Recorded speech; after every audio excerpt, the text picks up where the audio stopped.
Big Boss season 7 new promo ఇప్పుడే విడుదలైంది. ఆ ప్రోమో కానీ ఒక్కసారి చూసుకున్నట్లయితే బిగ్ బాస్ హౌస్లో సంచలనంగా ఉన్న శివాజీ గారు మాట్లాడుతూ గృహస్థ ఆస్తులను సంతోషపరచడానికి బిగ్ బాస్ అయితే ఒక టాస్క్ అయితే ఇవ్వబోతుందని చెప్తాడు. అయితే ఆ టాస్క్లో పల్లవి ప్రశాంత్ ఇంకా గౌతమ్ కూడా పాల్గొంటారు. ఏ కలర్ తాడు ఉంటే ఆ కలర్ థ్రెడ్ ఐరన్కే కట్టవలసి ఉంటుంది. ఇద్దరు పోటీ పెడుతూ ఈ టాస్క్ అయితే హోరాహోరీగా సాగుతూ ఉంటుంది. బిగ్ బాస్ హౌస్లో ఇంకా ఎంకరేజ్ చేస్తూ ఉంటారు మిగతా హౌస్ మేట్ అందరూ వీళ్ళిద్దరినీ కూడా. ఇక బిగ్ బాస్ మాట్లాడుతూ తేజ మీ టాస్క్ మొదలు పెట్టేద్దామా అడగ్గా తేజ అంటాడు టాస్క్ అయిపోయిన తర్వాత చివరిలో చూద్దాం బిగ్ బాస్ అని చెప్తాడు. సరే ఆ టాస్క్ అయిపోయినట్టు నేను మీదే టాస్క్ అని చెప్తూ ఉంటాడు.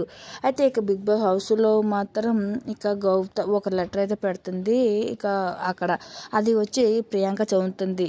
ఇక అది పన్నీగా కొంత తేజకు మాత్రం నీకు ఒక టాస్క్ అయితే పెట్టబోతున్నాను, నీ టైం ఇంకా ఉంది, నీకు ముసలి పండగ అంటూ ఏదో లెటర్ రాసి ఉండడం అయితే జరుగుతుంది. ఆ టాస్క్లో అందరు నిలబడి చూస్తూ నవ్వుకుంటూ ఉంటారు ఫన్నీగా.